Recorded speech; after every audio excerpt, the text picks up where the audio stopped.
Bienvenidos a todos. Muchísimas gracias por acompañarnos al inicio de otra temporada de encuentros en luna llena desde la Rada.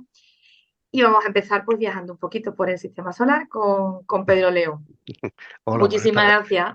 buenas tardes, buenas noches ya casi. Casi buenas noches. Bueno, muchísimas gracias por acompañarnos.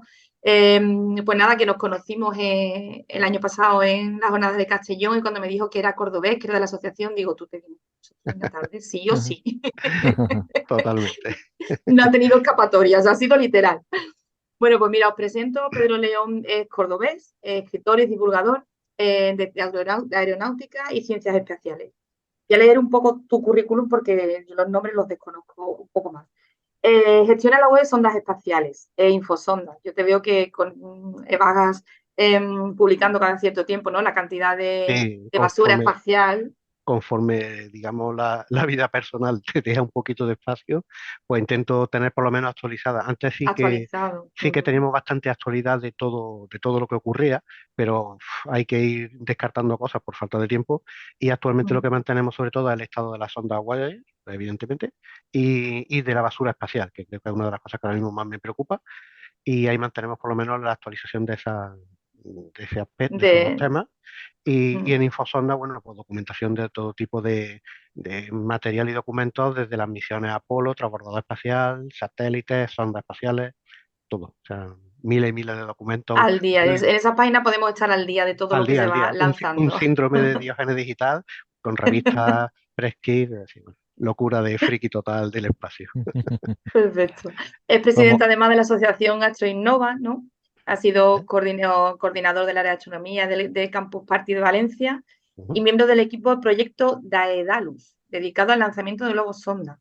Ujú. Ah, Estuvimos, bueno, ahora mismo está un poquito parado también el tema porque estamos los miembros un poco dispersos, pero bueno, seguimos preparando algunas cosillas y próximamente de aquí, puede que el verano que viene lancemos otro instrumento en un globo sonda con la NASA, así que bueno, y seguimos Ajá. colaborando en lo que se puede, claro. Perfecto. Y con el IAC también. Sí, Ujú. exactamente, el de Muy bien. Canarias y el IAA de Andalucía, por supuesto. De Andalucía. Y bueno, tiene ahora mismo hasta el momento 2 libros publicados. Eso no estaba en mi libro de exploración espacial, donde hace sí, un resumen de todo lo que se conoce y no se conoce, o lo que se debería conocer sobre la exploración espacial. Y Ujú. este último especializado el de la historia de la sonda Voyager. Que Exacto. lo recomiendo. El primero, He venido a hablar de mi libro, aquí está. Bueno, he Estupendo. venido a hablar de la muy, muy sonda, el libro ya recomendable. está. Así que Y bien, nada, dime. pues nada, que eso, que este libro es que era, estábamos por lo menos en el idioma en español, en castellano, estábamos un poco en deuda, porque en inglés sí que hay libros sobre estas misiones, pero era un poquito sonrojante que en castellano no hubiera nada. Así que Había bueno, muy poca publicado, la ¿no? editorial me dijo, ¿de qué quiere hablar? Y digo, de esto. Y digo, si no hablo de estas sondas, no sé, dejo de jugar. Y ya está, y me dijeron que sí. Y ahí está el libro con todo, absolutamente todo lo que se puede y se debe saber de la sonda Voyager. Voyager, como las queramos llamar. Bueno, Tampoco genial, no pues nos vamos a nada. poner fino. Te dejo paso a la pantalla y toda tuya para que nos cuentes. Perfecto. Me dejo de rollos y al ataque.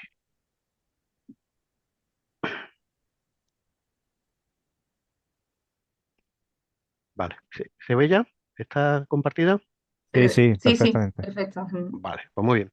En, en estas las próximas 4 horas, me, me dijiste que íbamos a estas 4 horas, ¿no? Sí, sí, más o menos. Bueno, en los próximos Mira, minutos se nos han desconectado de repente 4. se han desmayado sobre el teclado. Bien, en los próximos minutos vamos a hablar del final de la sonda Voyager. Voyager, como queramos llamarla.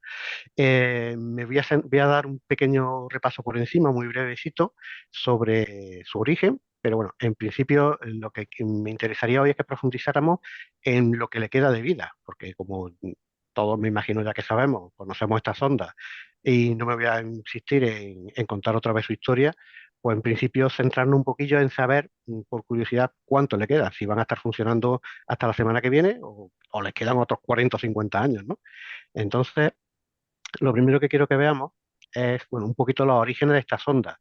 Las sondas fueron aprobadas oficialmente por la NASA en el año 1972 y si nos fijamos pues, en las 4 imágenes que he puesto, tanto el primer diagrama del sistema solar como el gráfico de las trayectorias, el logotipo inicial, que no se llamaban estas sondas inicialmente, se llamaron Mariner Júpiter Saturno, digamos, porque la NASA no quería que los políticos se asustaran ante una sonda nueva y cara, y prefirieron ponerle el nombre de una sonda ya probada, como era toda la serie Mariner.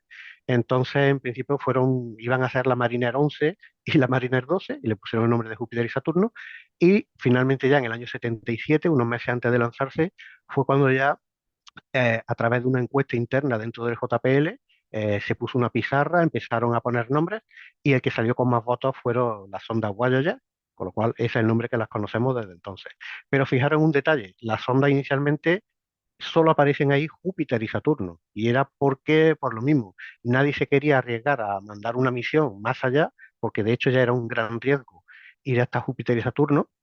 Solamente habían pasado por ahí las Pioneer 10 y 11, que eran sondas bastante primitivas en comparación con estas, y básicamente como la NASA estaba invirtiendo todo el dinero en el transbordador espacial, que aunque se lanzó en el año 80, pero bueno, todos los años 70 se invirtió, la mayor parte pasó, el presupuesto de la NASA básicamente pasó de las misiones Apolo, que ya se estaban acabando a principios de los 70, y pasó todo al transbordador espacial, con lo cual la NASA pasaba olímpicamente de hacer una misión al exterior del sistema solar, y lo que quería era, pues bueno, cubrir el expediente, que nadie le pudiera acusar de no investigar esos planetas adecuadamente con unas sondas más modernas, y tanto los logotipos como el nombre indicaba que el límite era Júpiter y Saturno.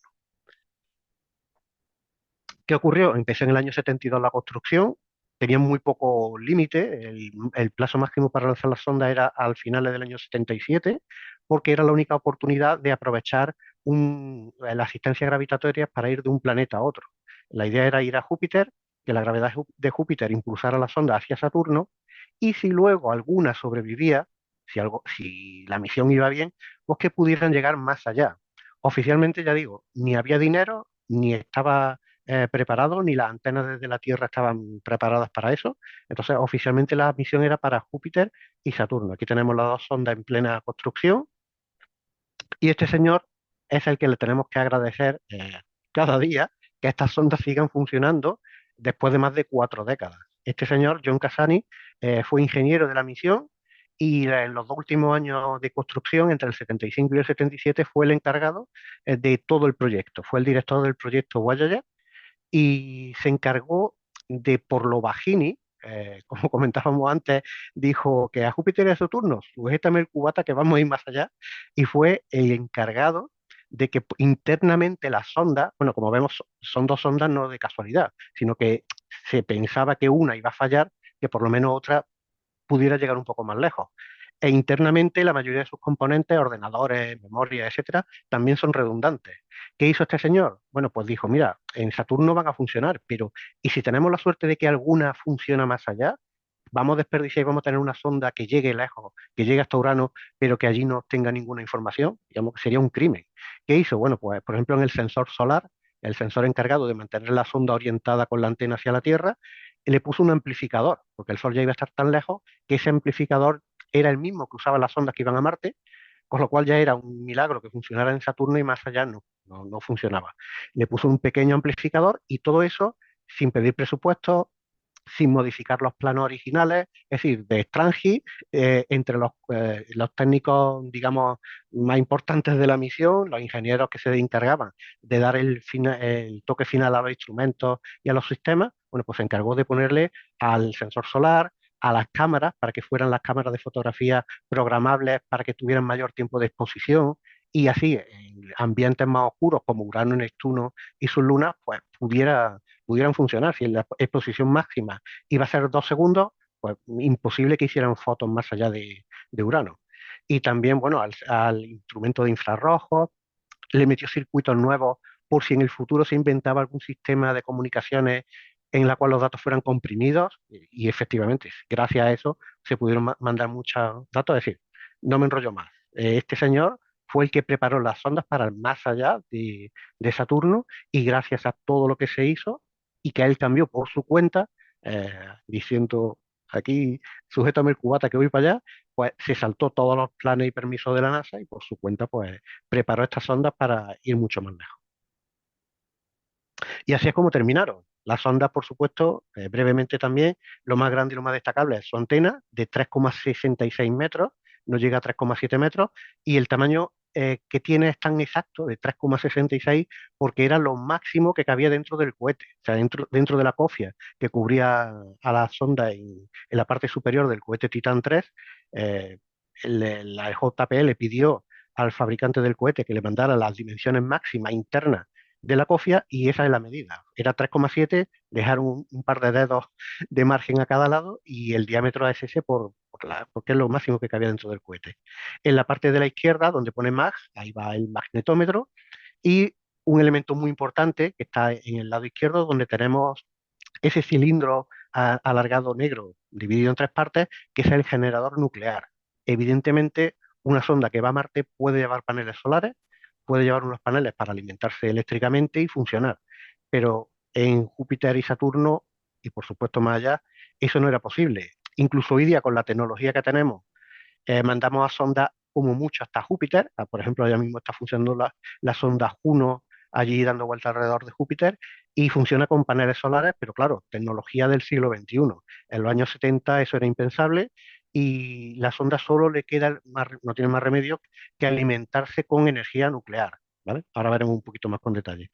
El disco de oro, que también comentaremos algo también, y luego lo que sorprende de esta misión es que tenía una gran cantidad de instrumentos. Normalmente entonces las sondas eran muy básicas, la cantidad de instrumentos era muy limitado y los que se ponían eran muy primitivos, pero fijaros aquí que aquí cada abreviatura de estas raras que tenemos por aquí es un instrumento diferente, el sensor de rayos cósmicos, de plasma, de energía, de partículas de energía bajas, las cámaras, fotopolarímetros, IRIS es, por ejemplo, la cámara, el espectrómetro de infrarrojo, UV es el de ultravioleta, es decir, era una sonda muy, muy compleja y muy completa y era la sonda, digamos, la más sofisticada que jamás se había lanzado.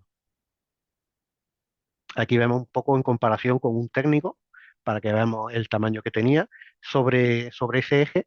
Ahí veis que hay un eje vertical, permitía que las cámaras giraran a izquierda y derecha y otro eje que está en horizontal a través de encima de las cámaras permitía también girar hacia arriba y hacia abajo, con lo cual la sonda siempre se mantenía normalmente con la antena apuntada a la Tierra y eran las cámaras en el extremo del brazo las que se movían para apuntar a cada uno de los planetas o lunas que se iban sobrevolando.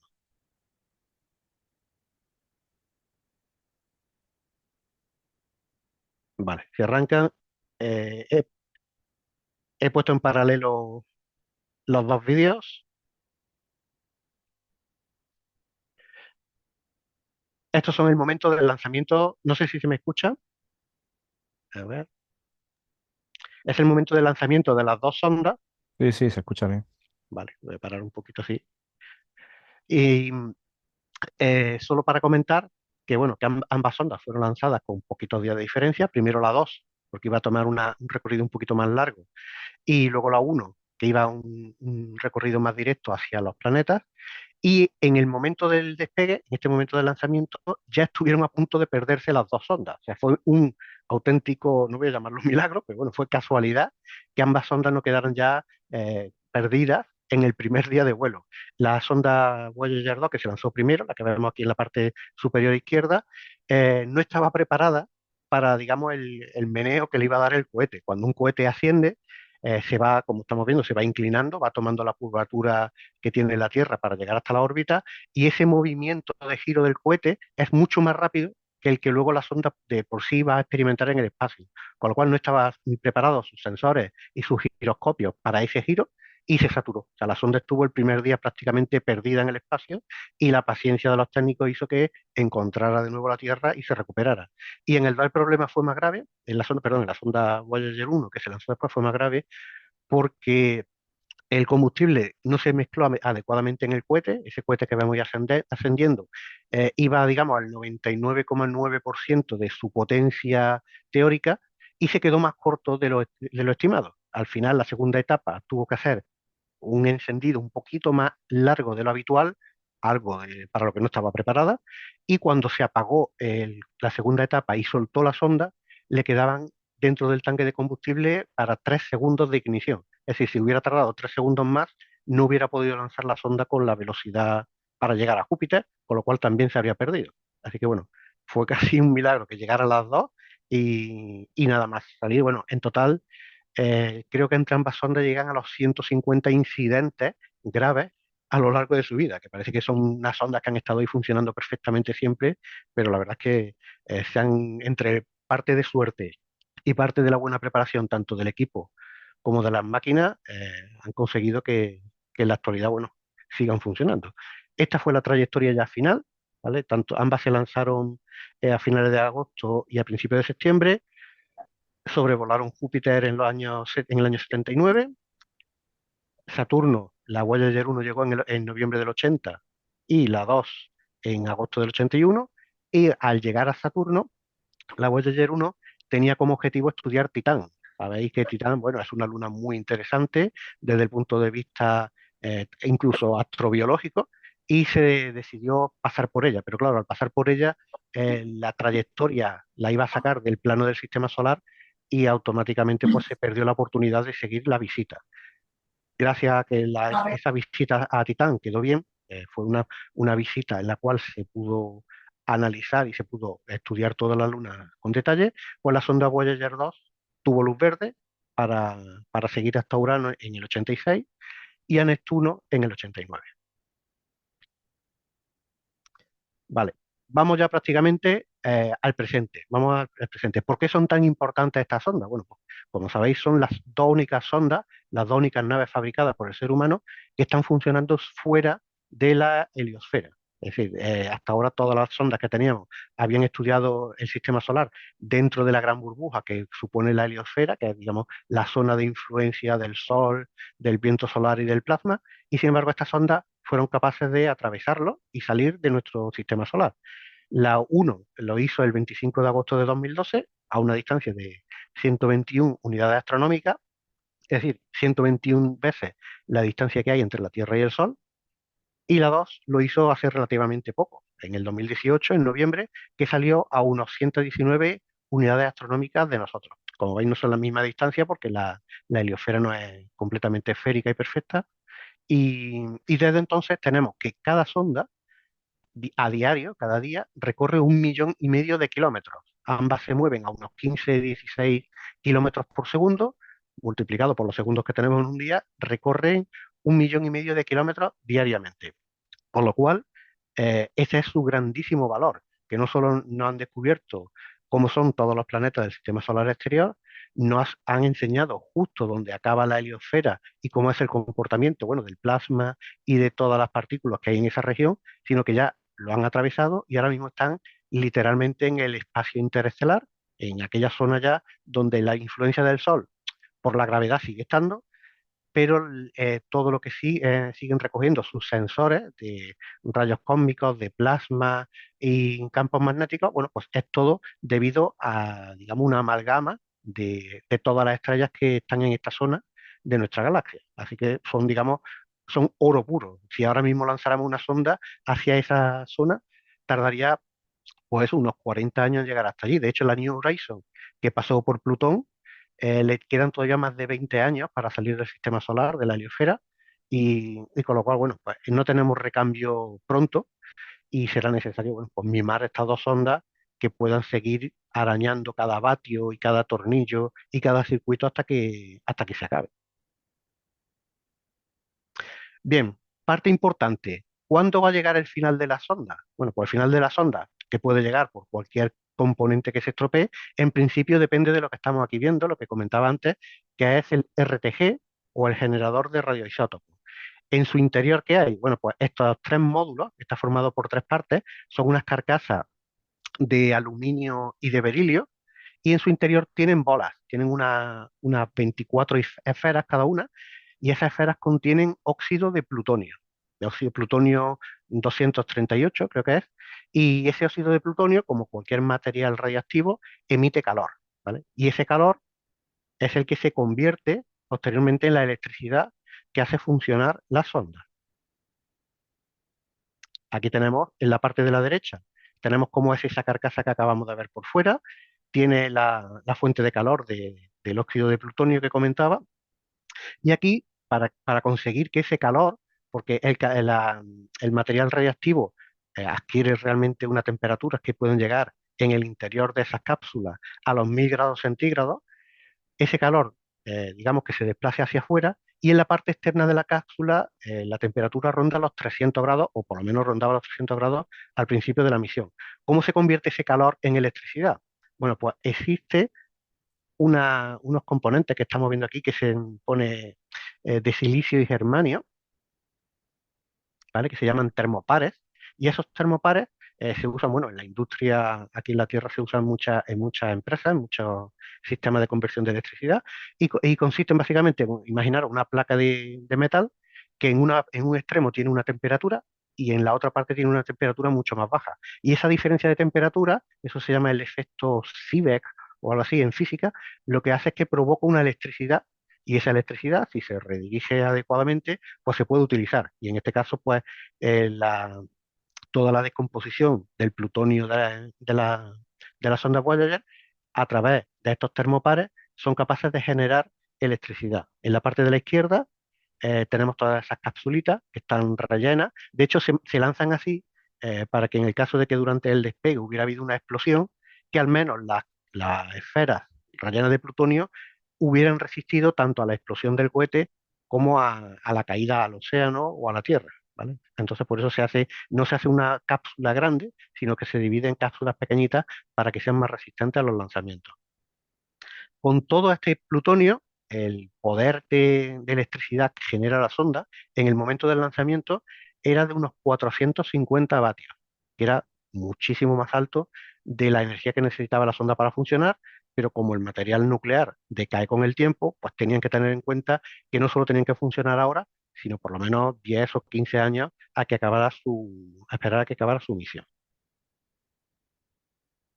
Y estas son las potencias, un cuadro de resumen de las potencias, tanto en el momento del lanzamiento, la real, que es la columna de la derecha, como lo que iba a ser necesario. Durante la fase de lanzamiento y puesta a punto de la sonda, vemos que estaba recién inaugurado, digamos, el generador nuclear y producía 470 vatios. Y la sonda, pues, dependiendo de los instrumentos que estuviera encendiendo o probando, apenas iba a usar poquito más de 200 o 250 vatios. Durante el crucero hacia Júpiter ya se usaban magnetómetros, aunque no hubieran llegado al planeta, pero todos los instrumentos y sensores de plasma y rayos cósmicos ya estaban funcionando, con lo cual el consumo era mayor. Y al llegar a Júpiter, la sonda iba a rondar en su consumo en unos 400 vatios. Básicamente ahí iba a tope. Y ahí tenía todos los sistemas encendidos, todos los componentes, todos los instrumentos, y la sonda le daba incluso un buen margen, porque llegaba todavía, fijaros cómo ha ido decayendo a lo largo de los años, y en el 79 ya solo producía 448 vatios.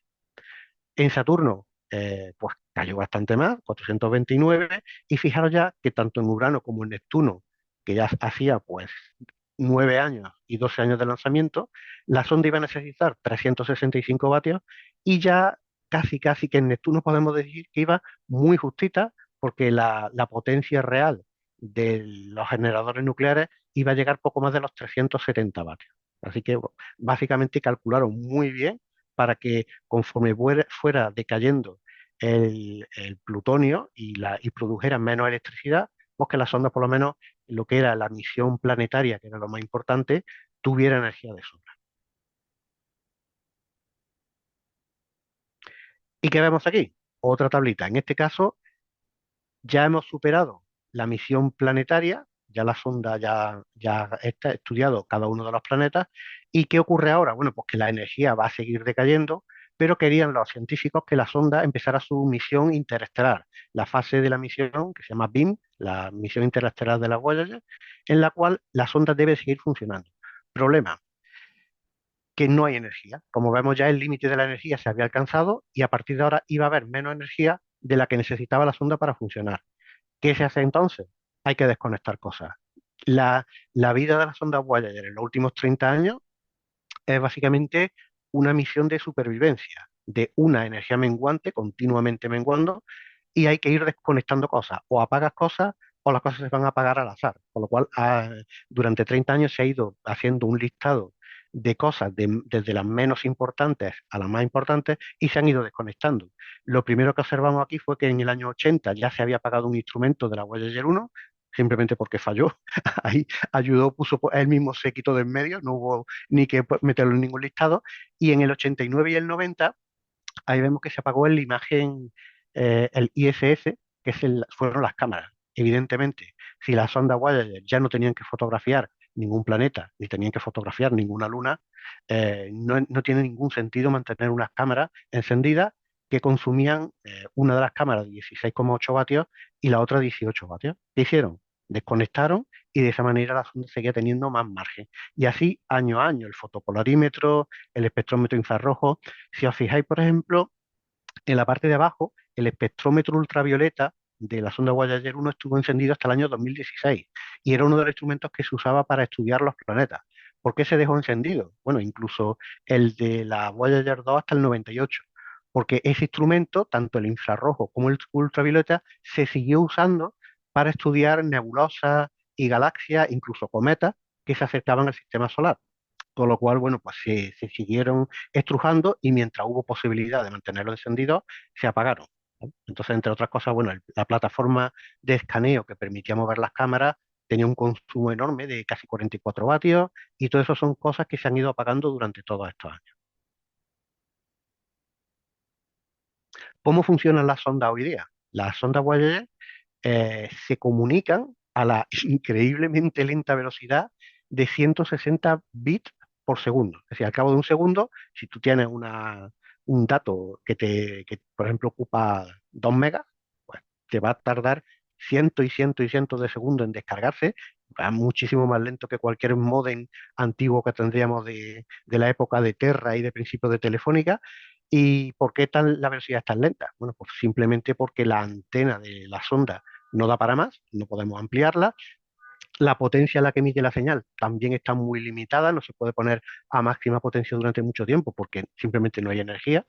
Y las sondas perdón, y las antenas aquí en la Tierra ya no son suficientes para recibirla muchas veces. Cuando se emite normalmente a 160 bits por segundo, la antena que lo recibe aquí en la Tierra es la antena de 70 metros. Son en las tres complejos de la red de espacio profundo de la NASA, de la DSN.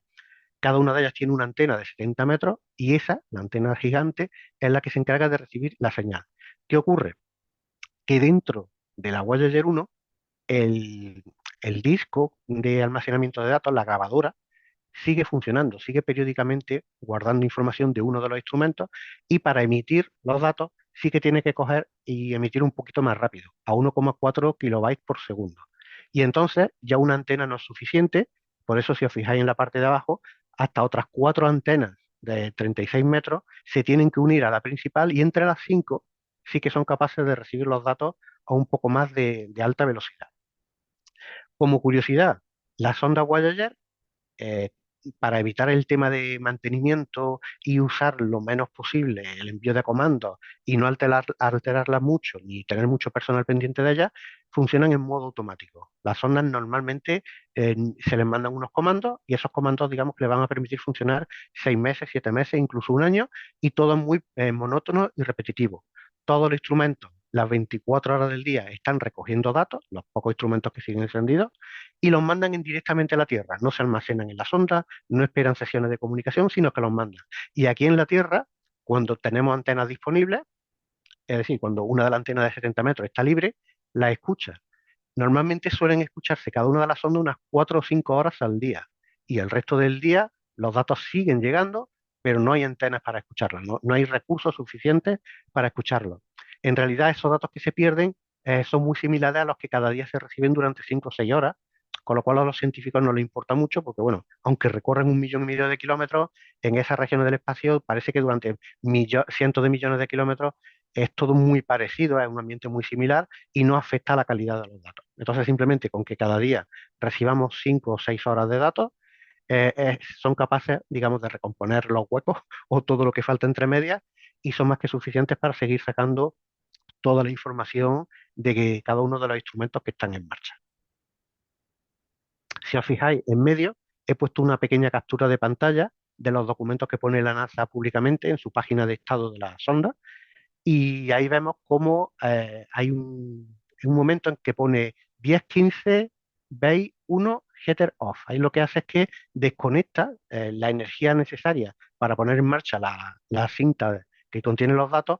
Digamos que la sonda ya no puede con tanta energía. ¿Qué es lo que se hace? Se desconectan calentadores, los que mantienen caliente la nave, durante un rato para que se pueda encender el transmisor de alta potencia y para que se pueda encender la grabadora de datos, enviar la información y luego se vuelven a apagar la grabadora y el transmisor de alta potencia y se vuelven a encender los calentadores. Tampoco puede hacerse muy frecuentemente porque es que la sonda también se congelaría. O sea, internamente funcionan ya tan pocos componentes dentro de la sonda que se puede llegar a congelar. Entonces no es algo que convenga.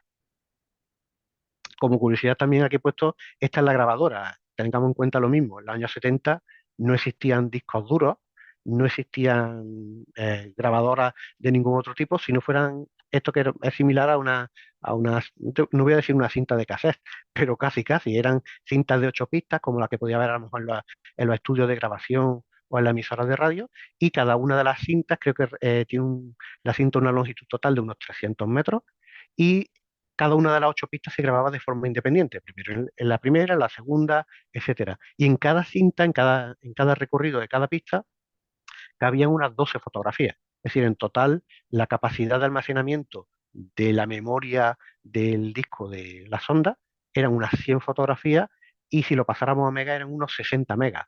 Es decir, comparemos que con los ordenadores o los móviles actuales, la capacidad tan ridícula y tan pequeña y tan lenta que tenían estas sondas y a pesar de ello, bueno, las 50.000 o 60.000 fotografías que nos han mandado cada una de ellas.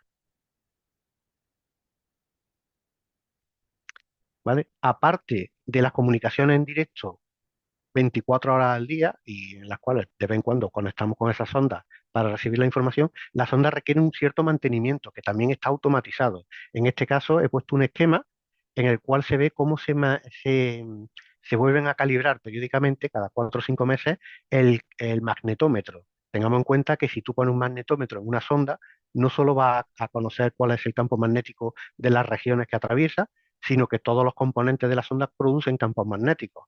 Con lo cual, de vez en cuando a la sonda hay que darle una vuelta sobre sí misma para que el magnetómetro sepa qué parte de ese campo magnético tiene interno de la sonda y qué campo magnético procede del exterior.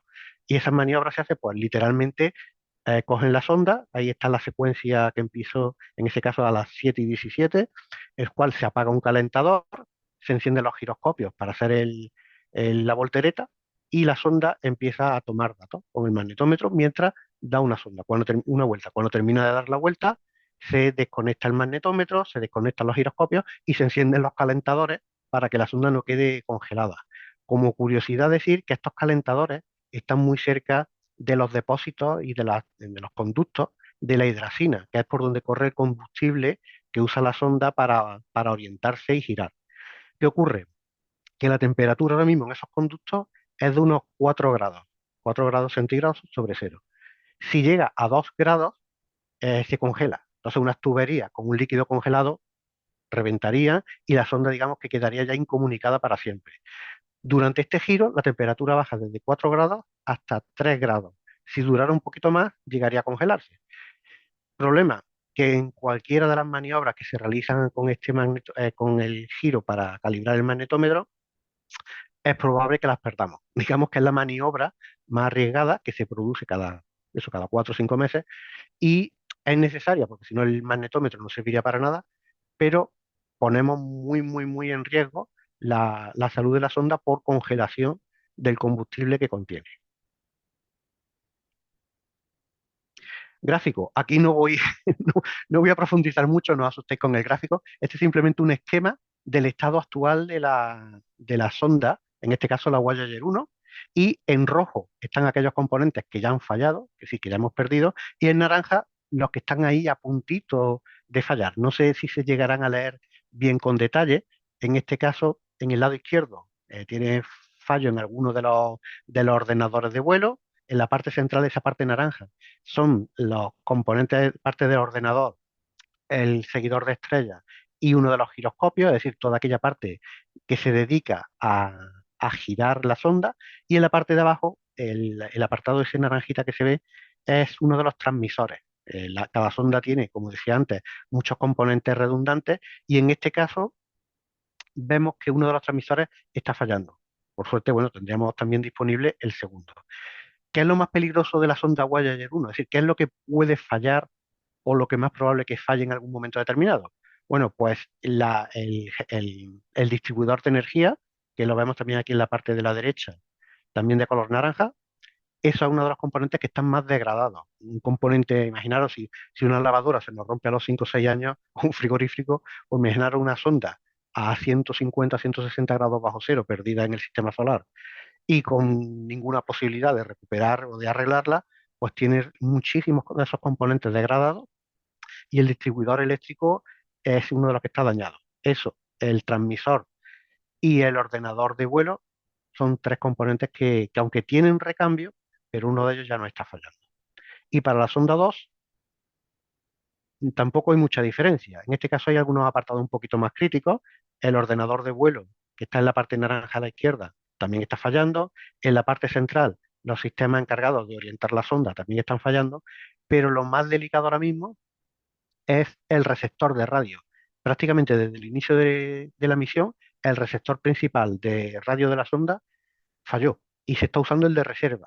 Y además se está usando el de reserva que está dañado prácticamente, bueno, desde que se sobrevoló antes de llegar a Júpiter, me parece que ya estaba dañado, con lo cual está ahí cogido por pinza.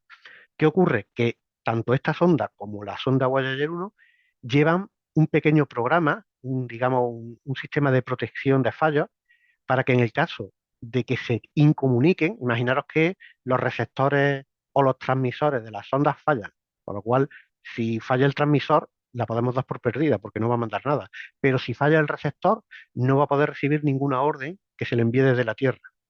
¿Qué ocurre? Que si detectan eso, las ondas automáticamente tienen un pequeño programa que le dice, vale, calma, mantengamos la calma y sigamos funcionando. Entonces van a seguir funcionando, mandando periódicamente, bueno, continuamente todos los datos, periódicamente ellas van a hacer su calibración de magnetómetros, se van a hacer sus revisiones y van a seguir funcionando hasta que la energía que tienen, pues ya no les dé para más.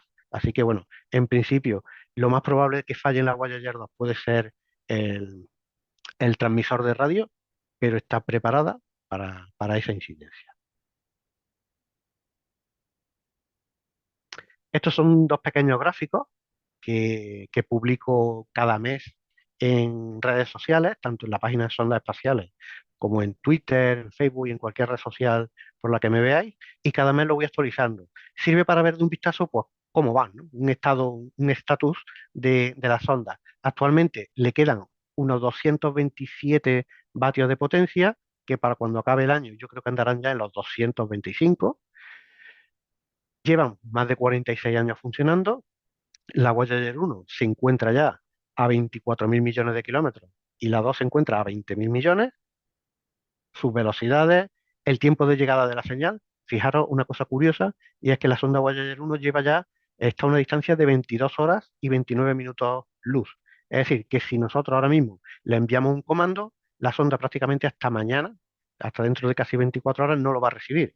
Y la sonda nos va a comunicar que lo ha recibido y nos mandará la información al día siguiente. Es decir, las comunicaciones son normalmente a 2 días vista, con lo cual, si hay una urgencia, pues la urgencia va a tener que esperar. Cuando la sonda ve que hay algo mal, nos manda una señal, nos enteramos el día siguiente, se analizan, normalmente en analizar qué le ocurre, se tarda también unos cuantos días, se busca una solución y se le manda. Y normalmente entre todo ese proceso, menos de una semana es muy raro que transcurra. Así que las reparaciones que se le hacen a las sondas periódicamente pueden tardar eso, 1 o 2 semanas. En la Voyager 1 quedan funcionando 4 instrumentos, el sensor de rayos cósmicos, de partículas, del campo magnético y de plasma. Y además en la sonda Voyager 2 queda también aparte el PLS, que es otro sensor de plasma, y tiene un instrumento más, simplemente porque tiene un poquito más de energía para funcionar. En cuanto le falte un poco de energía, será el primero en caer. Últimas novedades de ambas sondas, cosas que hayan hecho este año. En abril se consiguió otro milagro. El JPL ya había dicho muchas veces que ya no podían trabajar más con la sonda ni desconectarle muchos más. cosas, y la idea era que durante 2023 dos instrumentos de ambas sondas se desconectaran, es decir, una se quedará con dos y otra con tres. ¿Qué ocurre? Que han conseguido quitarle un regulador de voltaje, es decir, el aparato encargado de que el voltaje no subiera mucho y se cargaran los instrumentos. Han visto que en los últimos 20 o 30 años el voltaje nunca ha supuesto un peligro y han decidido sacrificarlo, con lo cual el consumo de unos cuantos vatios que tenía ya no lo tiene, y eso va a permitir que los instrumentos que se iban a pagar este año, en el 2023, hayan pasado al 2026, con lo cual es una fantástica noticia porque van a tener 3 años más encendidos todos los instrumentos que actualmente tienen. En julio, la Voyager 2 sobrepasó a la Pioneer 10, a la mítica Pioneer 10, a una distancia de 134 unidades astronómicas. En este verano, además que fue casualidad, no lo hice a propósito, pero coincidió con el lanzamiento de mi libro de las Voyager, y al día siguiente la sonda se perdió el contacto y simplemente fue que se le envió un comando erróneo. La NASA no ha dado más detalles. Es muy raro que eso ocurriera porque los comandos que se le manda a la sonda siempre son los mismos. Me imagino que en algún momento, en algún paso de la transcripción de los datos, digamos, de ordenador, o que se mandaran a las antenas para enviarlo, algún fallo ocurrió y la sonda se quedó girada 2 grados. Un giro de 2 grados puede parecer muy poco, pero si estás fuera del sistema solar, significa que en vez de apuntar a la Tierra, pues apunta mucho más allá de Plutón, o sea, está apuntando a la nada. Y se perdieron las comunicaciones. ¿Qué hizo la NASA? Juntó todas las antenas del- de un centro de seguimiento y le mandó unas señales a máxima potencia a la sonda. La sonda pilló un poco de refilón las señales, pero lo suficiente como para enterarse de que no estaba apuntando correctamente, y en pocos días, bueno, volvió a apuntar de nuevo y fue un susto, que estuvo a punto de perderse, pero bueno, se comunicaron otra vez con ella y el 4 de agosto estaba ya funcionando. Y por último, el 20 de octubre le hicieron otro pequeño parche. O sea, la historia de la sonda Voyager es, como decía antes, de supervivencia, y se le mandó un pequeño parche para arreglar un fallo que tuvo el año pasado, que dejó también a la sonda sin comunicación unos cuantos días, y además se le reprogramó para que la antena, tengamos en cuenta una cosa, la Tierra da vuelta alrededor del Sol, y visto desde la sonda, digamos que vamos bailando de izquierda a derecha. Si además la sonda se va moviendo, hay veces que tiene que gastar combustible en girarse para seguir nuestro planeta, aunque sea décimas de grado. Es necesario, digamos, esas décimas de grado son vitales para que las señales lleguen a 160 bits por segundo o no lleguen, porque ya es que se recibe muy poca señal. ¿Qué ocurre? Que el continuo movimiento de las ondas siguiendo nuestro planeta hace que las toberas que se encargan de girarla estén ya muy, muy degradadas y muy dañadas. Y a ese ritmo, en 4 o 5 años se hubieran perdido.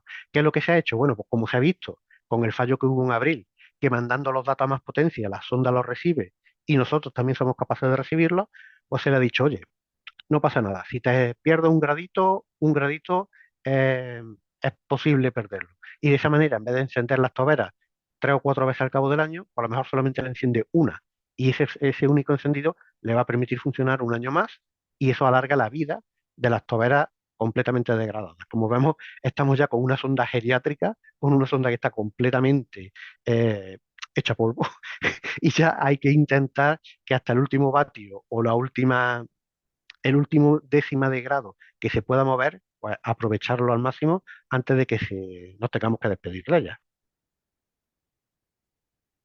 Esta gráfica de aquí, pues, es la historia de la vida de la sonda. Es el gráfico de potencia disponible. Siempre todo ha dependido de la sonda, de la potencia disponible. En la parte de la izquierda tenemos las rayitas que comienzan el gráfico a 450 vatios. Hacia abajo indica que estamos en el año 77, y conforme han ido pasando los años, cada año la sonda ha ido perdiendo unos 7 vatios de potencia, tanto por la caída de potencia del plutonio como de la degradación de todos esos termopares que eran los que producían la electricidad, con lo cual han ido perdiendo potencia, y actualmente estamos aquí. Ese círculo indica finales del 2023, principios del 2024, y como vemos estamos ahí a medio camino entre los 200 vatios y los 250 vatios, lo que comentaba antes, unos 225. La verdad es que es un dato que la NASA no hace público. O sea, todo esto casi todo hay que intuirlo o ver en un gráfico de baja calidad dónde está exactamente el punto, pero no está en ningún lado, ni en los documentos que publica periódicamente, más o menos hay que deducirlo por intuición, y ahora cada año pierde unos 3 vatios. Digamos que la caída se va suavizando y pierde unos 3 vatios. El límite inferior son 200. ¿Por qué se corta ahí la gráfica? Porque 200 vatios es el mínimo que necesita la sonda para estar encendida, es decir, para tener el receptor de radio, el transmisor, las memorias, los 3 pequeños ordenadores, no tiene ni siquiera procesadores, son 3 pequeños ordenadores con transistores para funcionar, los calentadores básicos para que el combustible no se congele, los motorcillos de las toberas. Es decir, si sumas todo lo básico, lo mínimo imprescindible para que la sonda siga viva, son 200 vatios. Y esos 25 que quedan son con los que se tiene que jugar para que los instrumentos sigan funcionando. Por eso, gracias a que se ha ahorrado 3 o 4 vatios con ese regulador de voltaje, pues van a poder aprovecharlo y en esa caída lenta y digamos, esa muerte a pellizcos, como yo le digo, de la sonda, que va a ir perdiendo cada vez más energía, pues tiene un final previsto ahí la gráfica se corta en el 30, pero soy un poquito optimista y yo creo que entre el 31 y el 33 llegará un momento en el cual ya la sonda llegue a los 200 vatios, se hayan ido acabando de desconectar por el camino los instrumentos y más o menos puede ser el momento en el que las sondas Voyager dejen de funcionar. Es decir, pues todavía puede, con suerte, que les quede una década. La verdad, y tendría que ser con muchísima suerte, si en el 29-30, puede que la semana que viene o cuando cortemos la charla hoy, nos enteremos que uno haya caído por el camino. Pero si todo va bien y no hay ninguna cosa rara, es posible que incluso lleguen o les queden 8 o 9 años mínimo, o por lo menos alguna de ellas. Y claro, la NASA lo tiene ya todo preparado, o sea, ya es un calendario previsto que he tenido que modificar un poquito ahí en verde por los cambios que hubo recientemente, y cada una de las sondas, bueno, pues todo lo que se va a ir desconectando, tanto algún motor como calentadores, los instrumentos ahí están cada uno señalados por el consumo que tienen y lo que se van a ahorrar, y al final, bueno, se supone que el instrumento de plasma es el más valioso para la NASA porque es que le da los mejores datos en el exterior, y probablemente para el año 31 ya no haya energía para ello. ¿Qué ocurrirá entonces? La NASA o no lo sabe o no lo comenta, porque claro, en el año 2031 tendrías 2 sondas que les quedan muy poquitos vatios de energía y ya no tienen instrumentos operativos. Entonces, ¿merece la pena mantener 2 sondas sin instrumentos y sin mandar nada de información?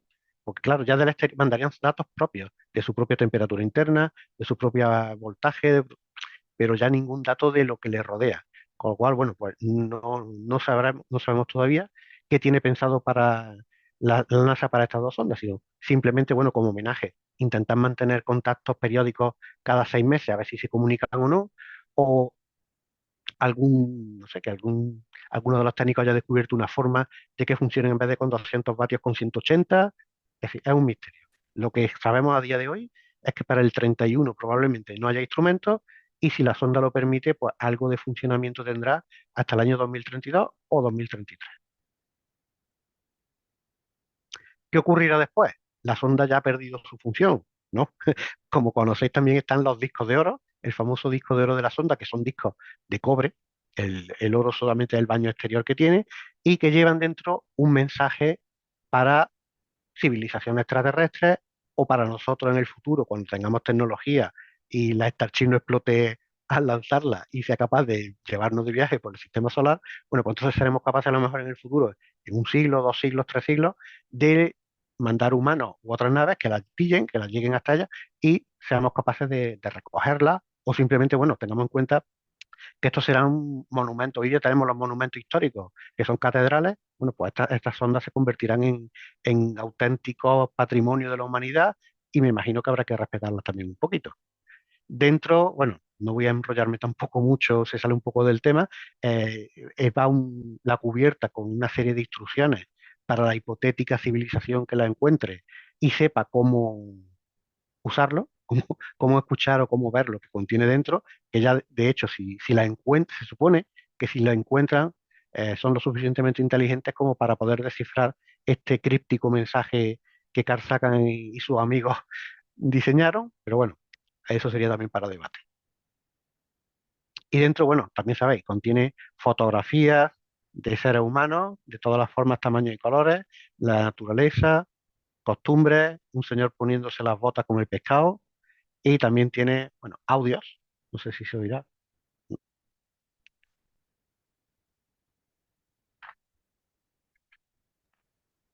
Pero lo tienes muteado, creo, ¿no? El audio.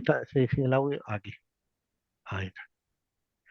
Tiene audio de distintos idiomas, saludos en treinta y tantos idiomas, saludos de personal de las Naciones Unidas, de la naturaleza, de ballenas,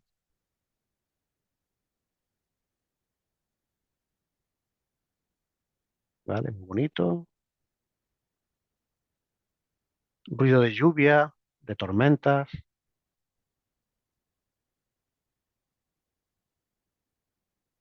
y Chuck Berry. Pero el audio no se oye, no sé si alguien lo oye, yo no escucho. Vale, ¿no se oye por ahí? No. No, no, yo Vale, tampoco he vale. oído nada. Vale, bueno, pues entonces solamente me llega a mí. Bueno, en principio está en mi página de Infosonda hay un enlace donde ustedes pueden descargar todas las fotografías y todos los vídeos. Que en principio fue un pequeño recopilatorio de cómo éramos los humanos en los años 70, con nuestros atascos, nuestras cosas buenas, nuestras cosas malas, cómo era el planeta Tierra, y ya digo, con una recopilación de música y audio para una hipotética civilización extraterrestre. Y por supuesto, se mandó en un disco porque no teníamos CD, no teníamos tarjeta de memoria y la única forma de mantener una información que no fuera en una cinta magnética que se degrade, pues fue simplemente grabarlo en un disco de cobre y mandarlo en la sonda y por supuesto va la cabecita lectora, la aguja para poder reproducir el disco. ¿Qué va a ocurrir con ellas? Cuando dejen de funcionar, van a seguir, evidentemente, no hay nada que las pare, no hay nada que se interponga entre ellas y el infinito, y van a seguir viajando entre las estrellas. Dentro de 300 años comenzarán, por eso decía antes, que todavía siguen sintiendo la influencia del Sol, porque han salido del sistema solar, digamos, interno y externo, pero la nube de Oort sigue estando ahí mucho más lejos, y en unos 300 años, aproximadamente para el año 2300, empezarán a entrar en la nube de Oort. Y saldrán, la nube de Oort es grandecita, y estima que tardarán unos 30.000 años en atravesarla. Es decir, no lo veremos nosotros, a lo mejor Jordi Hurtado sigue por aquí todavía el único para verlo, pero se estima que hasta dentro de 30.000 años van atravesando una región del sistema solar. Más allá, a los 40.000 años de viaje, la Voyager 1 pasará a 1,6 años luz de la estrella Gliese 445, y es curioso porque es una estrella que ahora creo que está a unos 17 años luz, pero se dirige hacia donde está el Sol, con lo cual, bueno, le ahorra parte del viaje a la sonda y va a pasar a 1,6 años luz. Como vemos, el espacio, como sabéis, el espacio entre las estrellas es tan gigantesco, es tan enorme, que la mayoría de la galaxia está vacía. Aunque tú la atravieses a propósito 40.000 veces de un lado a otro, no va a chocar con nada porque el espacio entre estrella y estrella es muchísimo más grande que sus tamaños. Con lo cual, las ondas no van hacia ningún sitio concreto, sino que la uno pasará a 1,6 años luz. Poco después, la 2 pasará también cerca de la estrella Ross 248. Dentro ya de 2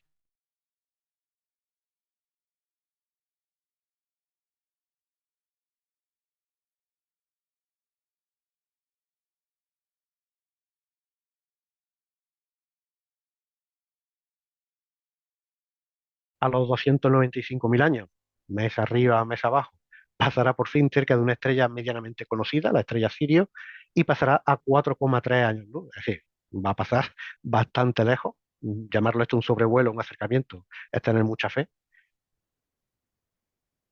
¿Y qué hay más allá? Bueno, pues más allá, si dejamos las ondas funcionando en la inmensidad del espacio, haciendo su viaje interestelar, dentro de 200 millones de años, pues ¿qué habrán hecho? Pues igual que el Sol, darle una vuelta a la galaxia entre 200 y 220 millones de años, completarán su primera vuelta a la galaxia, pasando básicamente por ningún sitio, es decir, van a seguir intactas. ¿Y cuándo se calcula que dejarán de existir como tal? Bueno, pues cuando sus propios átomos, los átomos de aluminio, de cobre, de los metales de plástico, los metales del plástico, de todos sus componentes, pues se degraden. O sea, los propios átomos tienen también su vida, su propia estructura dejará de existir y se calcula que eso puede ocurrir pues dentro de nada más y nada menos que 5.000 millones de años. Es decir, cuando ya haya dado más de 20 vueltas a la galaxia, imaginaros, si desde que se creó el sistema solar hasta hoy han pasado 5.000 millones de años, bueno, pues esa es la vida que se espera que tengan las ondas. Nosotros o nuestra especie descendiente o quien venga detrás de nosotros, pues no lo verá, pero en principio las ondas sí que van a ser, probablemente sean, si pasado mañana, al ritmo que vamos, dejamos de existir como especie, pues las ondas Voyager y poquito más son las únicas cosas que van a quedar como prueba de que alguna vez existimos. Explotará una vez el Sol, los planetas y todas las ondas que hayamos hecho estarán destruidas, pero las Voyager han escapado a tiempo, digamos, y seguirán vagando por el espacio vacío entre las estrellas y haciendo, bueno, pues como digo en el libro, su auténtico viaje interestelar. Y esto es todo lo que quería contaros. Muchísimas gracias. Gracias a ti, Pedro. Ha estado súper interesante. Vamos a ver, interesante y la verdad que da una sensación de que estén ahí con una vida de hace tantos años mm, y que sigan manteniéndose. Claro, es que realmente las ondas estas se han convertido en un mito para cualquier aficionado a los temas espaciales, porque es que es, ya no solo, o sea, si cuando hicieron su exploración de los planetas hubieran dejado de funcionar, ya serían impresionantes, increíbles, porque nos pasaron de mostrar, incluso Urano y Neptuno, que eran puntitos de luz, a mostrarnos físicamente cómo eran, sus rotaciones, sus satélites, nos mandaron fotos de cada uno de ellos, y ya hubiera sido tremendo. Pero es que, claro, su misión interestelar o su misión más allá de la planetaria ya ha durado el triple de su misión original, con lo cual están descubriendo cómo es todo nuestro sistema solar, la heliosfera y más allá, y incluso los científicos de la NASA están ahora diciendo que llevan unos años recibiendo unos datos que le hacen pensar que el espacio interestelar, un poco más allá de donde están, es un poco distinto, digamos, hay menos materia, menos plasma, y van a entrar a una especie como de oasis de tranquilidad definitivo, y lo que esperan es que dé tiempo a que lleguen a esa zona y nos confirmen que las teorías que tenemos de todas esas regiones se van cumpliendo como hasta ahora. Así que bueno, la están cuidando porque es que son únicas y Un tesoro. irrepetibles, son un tesoro Mm, para la ciencia. O sea, no tenemos, si quisiéramos si ahora mismo dejaran de funcionar y queremos saber algo más, tendríamos que esperar otros 50 años a tener allí misiones pero, mm, que nos demuestren cómo es aquella región. increíble. Bueno, abro el turno de preguntas. Si quien quiera aprovechar y preguntarle cualquier cosa a Pedro. Hola Pedro, ¿qué tal? Hola, Soy ¿qué tal? Rafael de Sevilla. Felicitarte por la charla lo primero, porque vamos, ha sido una charla magnífica y me ha encantado. Y tenía alguna pregunta. Lo primero me sorprende realmente cómo podemos llegar a comunicarnos con las ondas Voyager. O sea, es que las ondas Voyager son todavía nosotros, el planeta Tierra, con los radiotelescopios que aquí tenemos, poniéndolo, como tú bien has explicado, en conjunción unos con otros, pues no podemos captar la señal, pero somos capaces de nosotros de enviar una señal hacia ella y que ella reciba. La mente me explota, Sí, porque sí, no, no, es que eso es sorprendente porque, claro, como tú dices, aquí tenemos grandes antenas y si queremos, las ampliamos, pero mandando desde aquí la señal hacia esa sonda que 3,6 metros para ver el fútbol por satélite va bien, pero que estamos hablando ya de una sonda que está a más de 24.000 millones de kilómetros y esa pequeña antena es capaz de recibir, se calcula que recibe aproximadamente la billonésima parte de la billonésima parte de un vatio. Y yo eso no sé ni con qué compararlo. Básicamente son cosas tan pequeñas y tan ridículas que ya digo que es que a lo mejor la sonda se mueve 0,02 grados y la señal decae, o sea, no pueden recibirlo. Entonces, lo que están es jugando a décimas de vatios, a centésimas de giro, a décimas de grado para que no se congele. O sea, es un equilibrio de tantas cosas y con una tecnología tan antigua, porque es que no tiene.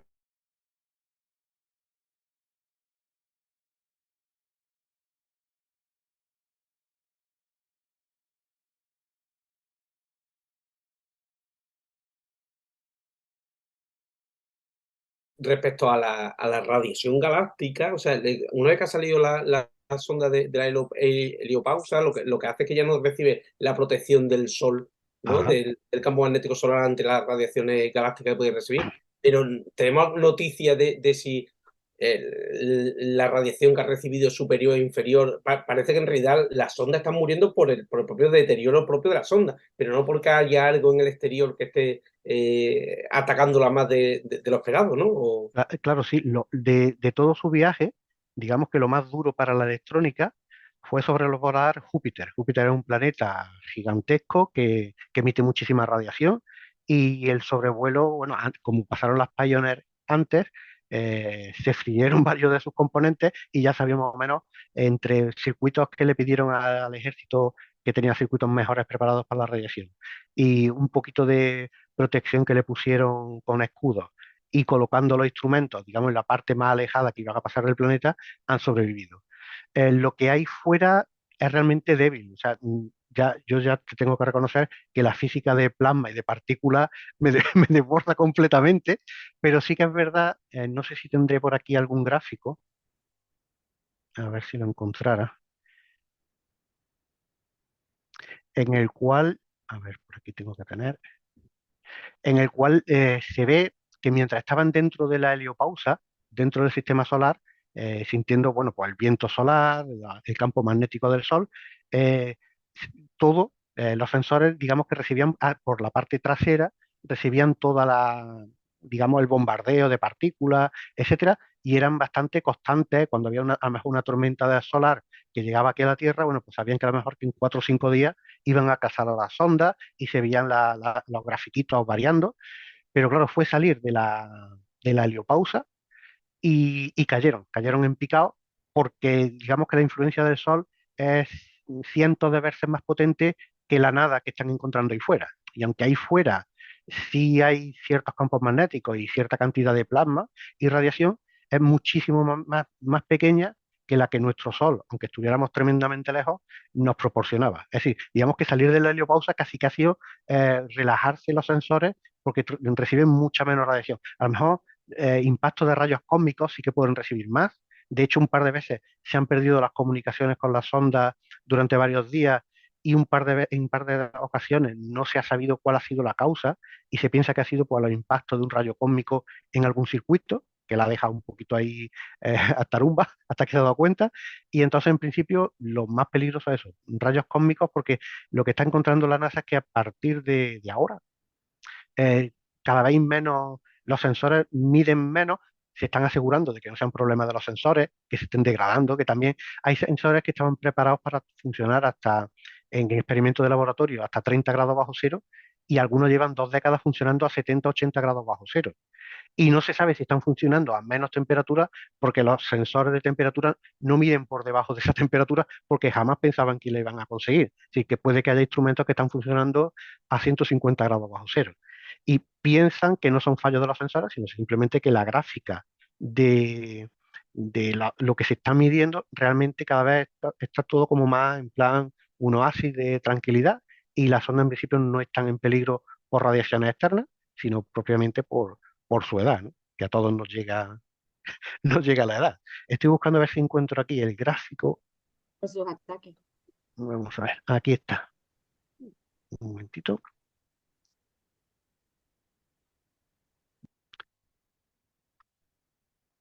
Si me permite, lo voy a compartir. Sí, claro.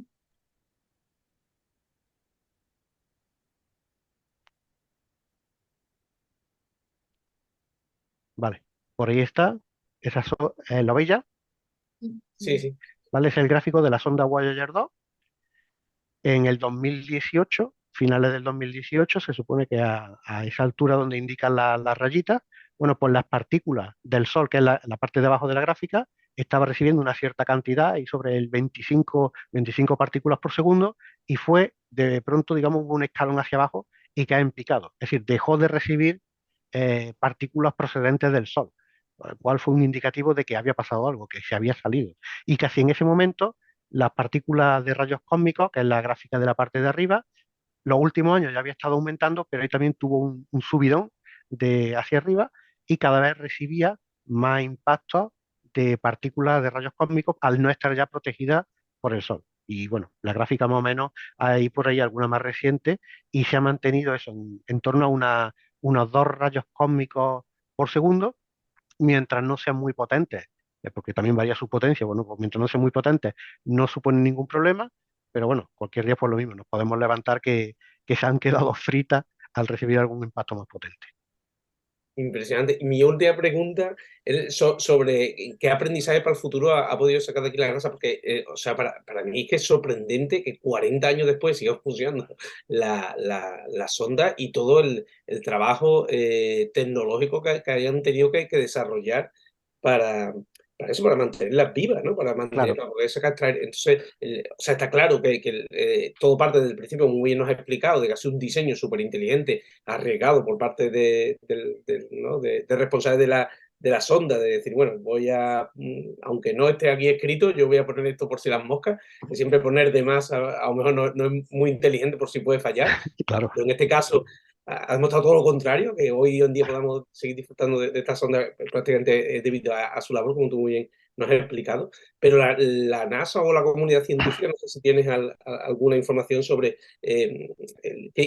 por ejemplo, estoy pensando, no sé si en la New Horizons se ha llegado de alguna manera a tener en consideración con lo que estaba aprendiendo desde las Voyager, de Ujú. pues eso, añadir a lo mejor algo, alguna característica, alguna cuestión por eso, porque es que se pueden extender la vida de una sonda de una manera increíble y proponer y proporcionar información como tú bien dices, que de otra manera es costosísimo. O sea, Imposible, enviar claro. una sonda para que nos envíe esa información, Bueno, está hablando de decenas de años.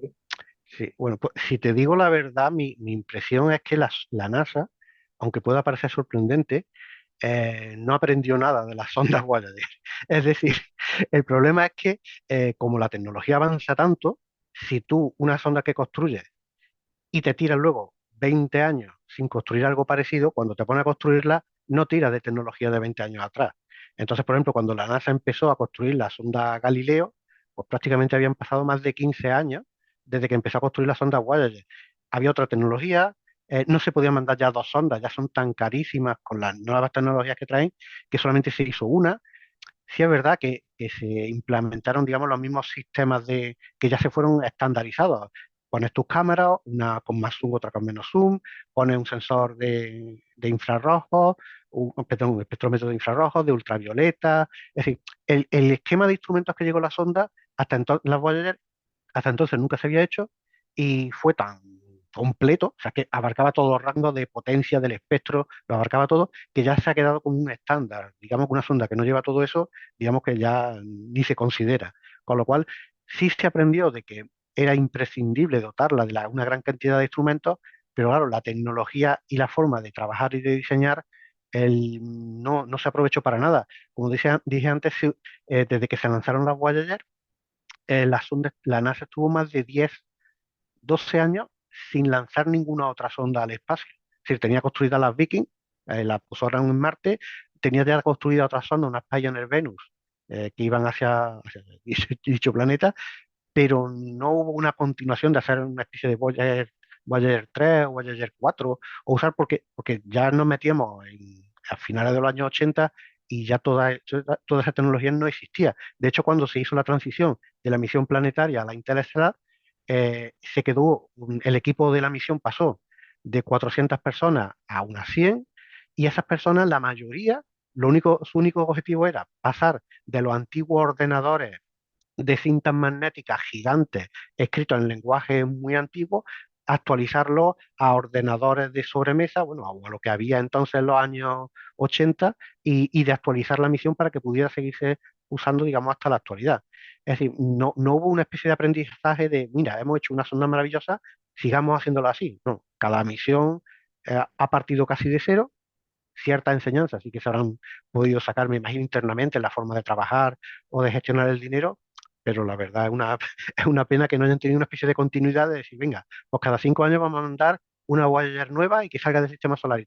Y en vez de tener dos, tenemos 30 o 40 y como la heliosfera no es redonda, sino que es muy alargada, pues vamos a lanzar otra en otra dirección, o hacia abajo, hacia arriba, y aprovechamos lo que vemos que funciona. Pero nada, no funciona así, por desgracia, las cosas en la burocracia de la NASA. Muchísimas gracias. Muchas gracias por responder. Gracias a ti. Bueno, ¿más preguntas por ahí? Pues sí. Sí. Vale. Bueno, lo primero agradecer la charla, claro está. Y lo segundo, Pedro, tú has dicho algo al principio del todo. Algo de acerca de colaboración con institutos de astrofísica, astronomía. Eso a mí me interesa. Vale, De vale. qué va eso? De cómo si puedes describirlo un poquillo. Sí, bueno, en principio, por no salirme aquí demasiado y aburrir, ya te hablo directamente ya si quieres mañana. Mm, En principio, nosotros como asociación lanzábamos globos sonda para la Universidad Complutense, hemos hecho algunos incluso anuncios de televisión, para algunas asociaciones hemos colaborado. Y en uno de los eventos pues, conocimos a Valentín Martínez Pillet, que es director del Observatorio Solar de Estados Unidos ahora mismo y trabajaba en el Instituto de Astrofísica de Andalucía también y en el de Canarias.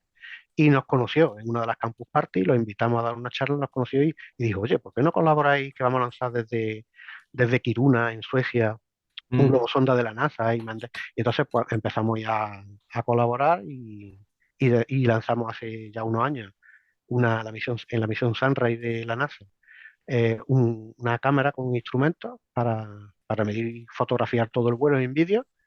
Y estamos ahora, parte del equipo, mis compañeros están preparando el instrumento que volará en la siguiente misión y mantenemos esa colaboración, sobre todo porque, claro, tú no puedes hacer un instrumento y meterlo en una nave, en un globo sonda de esta gente, porque ese globo sonda, el instrumento que lleva, básicamente es como un mini satélite. Entonces, si tú no quieren que tú llegues a enchufar algo y te lo cargues, hay que pasar, hemos tenido que ir al INTA para verificar que térmicamente resiste, que está bien aislado eléctricamente, las comunicaciones. Entonces, pues, no, pues a través del Instituto de Astrofísica de Andalucía mantenemos la colaboración para que, digamos, como de intermediario, para poder seguir trabajando con ellos.